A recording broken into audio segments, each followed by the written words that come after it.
Well, good morning, everyone. I'm Dave Butcher. I am Assistant Head responsible for digital strategy at Cranleigh School. And rather than standing here pretending that we have solved AI in education, I'd like to share the journey that we've been on recently with the Good Futures Foundation and the AI Quality Arc and how they've helped us on that journey. So our approach really has been about the culture that we deliberately built even before AI was on the scene. We have always had pedagogy before technology, and that has been centre to what we've been doing here.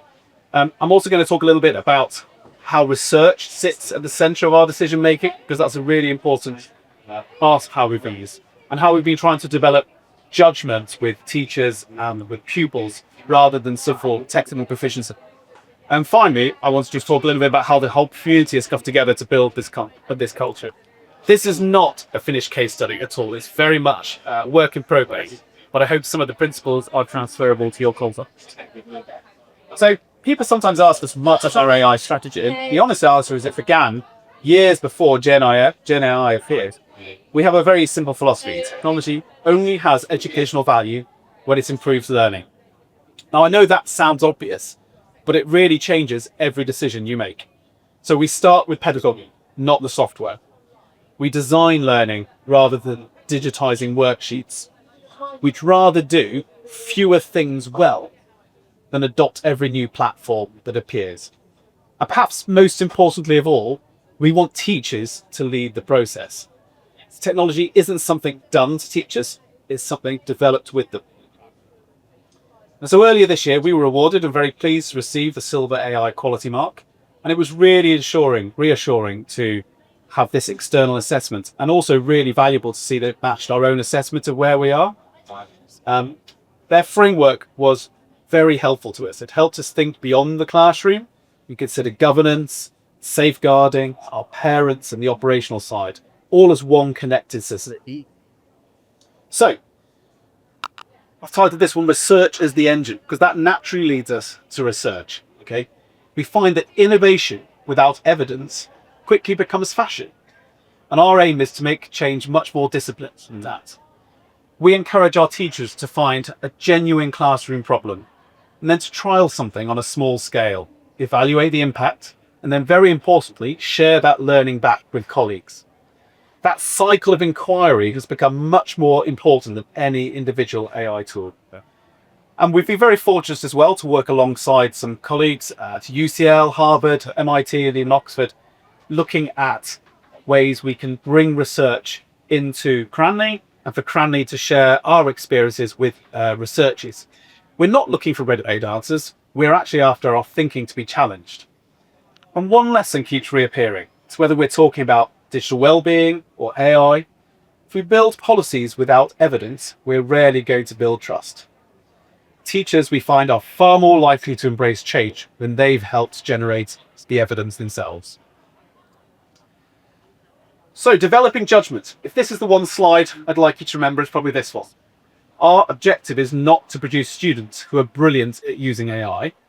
Our objective is to produce young people who know when, why, and whether they should use it. And that's a very different educational goal. Now, our CHAP framework gives us the language to discuss this. We want them to be critical and curious. We want them to put humans first at the beginning of the process. We want them to value authentic learning, and finally to be transparent, be really honest where they've used AI and how they've used AI. And then sitting underneath that is our AI usage scale as well, which has been adapted. Teachers have this in every classroom. I'll show you the poster in a second. And it works from level 0, where AI must not touch their work at all. It mustn't be involved in it at all, through to using AI for structuring and questioning their work. Level 2 allows them to use AI to polish it, to do some details checking, even to include some AI in their work where they've cited it properly. And then finally, level 3, where we actually essentially tell them to fill their boots, use AI as much as they like to be more creative or more comprehensive, or to achieve something that they wouldn't have done without the AI tool. So the poster that we have, as I say, is in every classroom, so that teachers can point that to pupils and say, this particular piece of work I want you to do, I'd like you to do it at level 1. And this is something that has proved very valuable, but is in pockets of it all. And one thing the AI Quality Mark did with us, when they worked with us, is talk about how we need to be more consistent with this approach across all of our classrooms. And that's going to be a big focus for our next academic year. We also find that this clarity removes the ambiguity for pupils and staff. It shifts the conversation away from catching misuse towards developing responsible judgment. So judgment also includes safeguarding. And schools sometimes come to us and say, what AI platform should we use? But we start with a different question, which is which platform allows us to safeguard pupils most effectively? And that led us towards a managed environment rather than necessarily the most capable or latest model on the market. It changes all the time. We have deliberately staged access according to age. Our younger pupils at our prep school learn about AI before they use it. We talk to them about misinformation and bias and over-reliance and inaccuracy. And we talk a lot about the environmental impact as well, which is something that is on young people's minds. In fact, it's on everybody's minds, and we are all mindful of such things. And then the older pupils, they gradually gain greater access with greater responsibility as they go through the school. Our year 9s and above are able to use generative AI and various tools that have it built into law. And initially, we also opened up several frontier models to our sixth form students. But we've rolled back on that. We've changed our mind. As the safeguarding landscape has evolved, we've stepped back. And next year, we are going to be limiting pupils to just using Gemini, which is our school platform and part of our existing ecosystem, because of the safeguards that it provides, because we are able to see the prompts they put in and the responses that are given to them all. And I see the fact that we are changing our approach and adapting it as a strength and not a weakness. The technology landscape is changing extremely quickly, and we need to be responsive to that and listening to the research and understanding from our pupils what is working and not working, and then be prepared to change if necessary. So, none of this is imposed from the top, okay? Management teams cannot know everything. And AI is fundamentally for us community conversation. Teachers are helping shape departmental approaches. We have an AI policy, which we call a framework. And that is now, over the next year, with help from the AI Quality Mark, going to be distilled down to departments. So a bit like a whole school assessment framework where individual departments can then shape that. We're going to be doing the same with our AI framework. And we're asking each of our departments to take the framework and make it work in the context of their department. That's going to be a big piece of the work for next year and empowering for our teachers.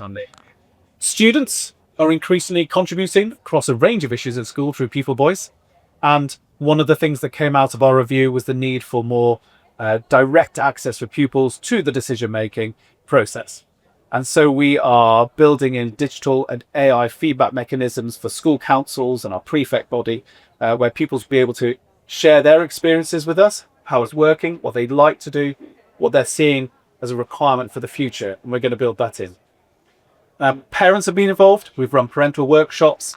We've done discussions, blog posts and things like that. We are definitely getting parents on board, and we ran a symposium with some of our parents who are business leaders a couple of weeks ago to really hear directly from them what is important for their businesses for young people leaving education and going into the workforce. So we're trying to have that 360 approach. And then finally, our governors, who are really critical friends, who are there to challenge our assumptions. We're working with our governors to give them greater oversight of what's going on in this very fast changing world. One statistic we're particularly pleased with is that over 60% of our staff have engaged with AI pilots or with professional inquiry. At Cranleigh, we're very fortunate to have our Centre for Research, which is our umbrella part of the organisation, which brings together all the different pockets of excellence that are going on, allows staff to be supported to try new things in the classroom, and then to present their findings back to colleagues. And yeah, we've been very, very pleased with the willingness of our colleagues to invest in that. I mean, it means that it just isn't the work of a small innovation team, it's a culture for the whole organisation. So which brings me to my final slide, the framework that we now use whenever a new technology appears. So the strategic takeaway. We ask, does it save meaningful time? Does it improve learning? Is it safe? Is data handled responsibly? And does it fit our wider digital ecosystem? These questions are deliberately simple, and they don't require a research centre or a large budget. Schools can use this from tomorrow. They're really questions about culture rather than technology. I'm now going to hand over to my colleague, Maddie, who is an assistant head at Cranleigh, to talk about how we are using AI with the pupils and developing our curriculum to be more world-ready. Hi, as Dave said, my name is Maddie and I'm the assistant head teaching and learning at Cranleigh. And following on from what Dave said, I thought it'd be useful just to touch on two things that we're doing. One in terms of with our pupils directly, and the other in terms of our staff professional development as well. So firstly, with our pupils, we have developed a diploma, which is a holistic qualification that is sort of a wraparound curriculum. And what we are doing with that is intentionally teaching our pupils the things that we think they need to know in order to be work ready for a fast-paced changing world. So this is based on looking at research by McKinsey, by the World Economic Forum, and saying, well, what skills do they need and what are the competencies they need? And so these are our school values, and it's all rooted in our values, but these are our competencies in this middle ring that we're intentionally teaching them. So we're teaching them stewardship, technology, readiness and finance, innovation, diversity, and emotional intelligence. And technology is one of those key pillars. So we are committing to, at all age stages, technological literacy. So that starts when they come into the senior at year 9. They have a digital literacy course with an AI module within that. Then they move on to an AI and critical thinking course in year 10s and 11. And again, they have modules at sixth form as well. And so this is very much a spiral curriculum where those competencies are developing. And as Dave says, it's them being upskilled in how to use them, but it's also that sense of critical thinking and are they using them in the right way? And then the next thing I wanted to touch upon is what we're doing with our staff. And this is really because of the process of going through the Good Future Foundation. Now, doing that process has sparked some really interesting conversations, and it's got us to reflect upon, well, where are we at now and where do we want to be? And we're really pleased with where we're at now, but we also can see that there are some gaps and some areas that we can develop. And therefore, as a result, we are launching new staff training from September. So as I said, it's reassured us by identifying some successes, but it's encouraging this sense of consistency. So from September, we are offering a course which will be credited through micro-credentialing. We will give our staff a digital badge, if you like, to say that they have completed this. We're asking for one representative per teaching department to engage in our AI training to make sure that we have enough staff that are really upskilled in their AI usage.